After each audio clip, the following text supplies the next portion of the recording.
Don't ask me anything hard.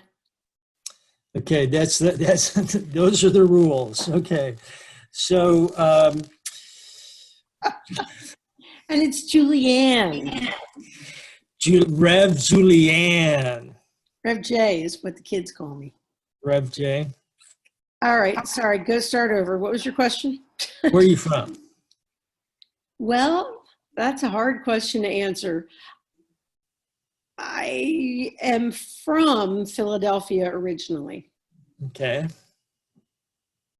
but I grew up in South Florida, Delray Beach, Boynton Beach. okay. When did you move down to Delray, Boynton Beach? I was 3. Okay, okay. So fill in the blank on this statement. Looking at me, no one would ever guess I blank. Oh, it's a really good question. I wish you had asked me these questions ahead of time. It loses something if you tell everybody ahead of time. Looking at me, no one would ever guess that I won the was awarded the Joint Services Achievement Medal. What is the Joint Services Achievement Medal? It's the highest honor you can get as a non-combatant. Wow. It's so like you got that for your service as a chaplain? Did you do something special? Well, it was my my services in the mortuary during following 9/11 and Operation Enduring Freedom and all other events associated with that time period. Okay. Were you in the military at that time? I was. So tell us how you got into that, when you got out of it, what it was like when you were in. When I got into the military? Yeah. Well, I was in seminary and I didn't know what I wanted to be when I got out of seminary because it was a second career for me. And the recruiters, the military recruiters, were hanging around the campus at Columbia.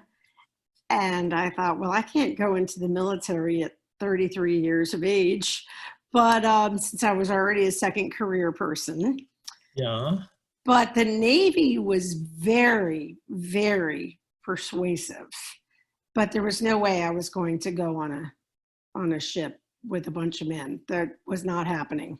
Yeah. For so many reasons. But I don't know. I just felt called to the ministry of being in the military because it sounded right up my alley. I didn't feel church ministry was for me. Yeah.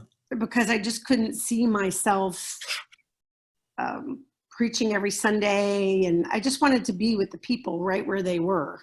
Yeah. And being in the military afforded you that opportunity to have great camaraderie and talking about Jesus Christ while having someone fix an airplane or being in a mortuary or at the food services line. You got to do ministry like Jesus did ministry. So that sounded really appealing to me.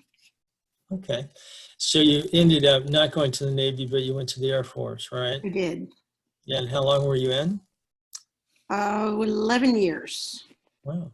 And where were you posted in those 11?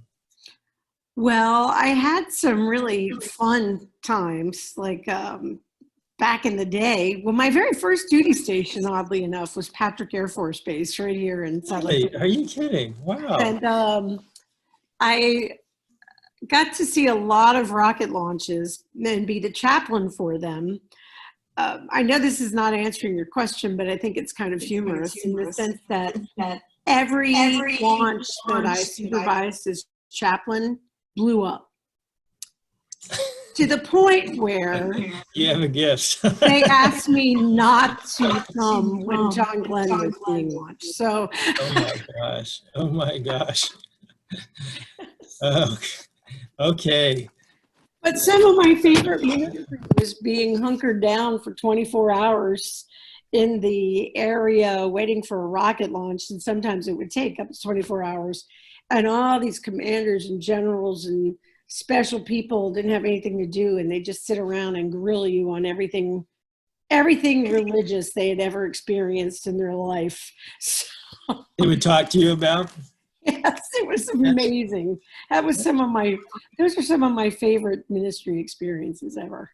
Cool, cool. Now you mentioned the military was or going to seminary, you were embarking on a second career at that point. What was your first career? I was a singer. A singer, like in a church choir? No, like on cruise ships and nightclubs. I actually put myself through college singing in nightclubs in Boca Raton, Florida, back in the Wow. day. I graduated college very young, so I was actually, when I was in college, I was only 17. So I had to lie, which I shouldn't be telling you this. This is on camera. Oh my goodness. But I'm so sorry. But I lied to go to college. I had to lie in order to sing in clubs. It was probably a Christian college you went to, right?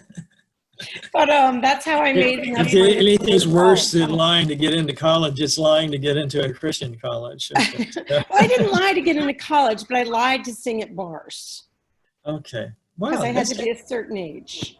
Okay. Well, you are colorful, Reverend J. Um, so what's giving you energy these days? Do you feel exercised about something, passionate about something, intrigued by something? And we're talking these days, meaning COVID, being stuck in my Well, house. yeah, in the last, I don't know, few weeks. It doesn't have to be COVID related, but it could be, I guess. I'd have to say, well, there's a big difference between what gave me energy before COVID and what's giving me energy now. Um, but I would say what gives me the most energy now is I have two very close friends who we FaceTime one another probably every other day. And we will spend, it's funny because before this, really disliked speaking on the telephone. I am not a telephone person. I'd rather just come sit at your house. But so this has been challenging because it's very, very lonely when you don't like talking on the telephone. But these two friends of mine, we FaceTime one another and we just can sit and talk and laugh for hours and have really gotten to know one another in ways you would never expect to get to know one another. And they give me energy when I just feel like, oh, I just can't do another day of this. And of course, my son and being there for him and cooking for him. I like to cook new challenges, and making him laugh these days is quite a challenge considering he's a teenager and he's doing online school, which is not a big hit with him. So Yeah, yeah. Okay.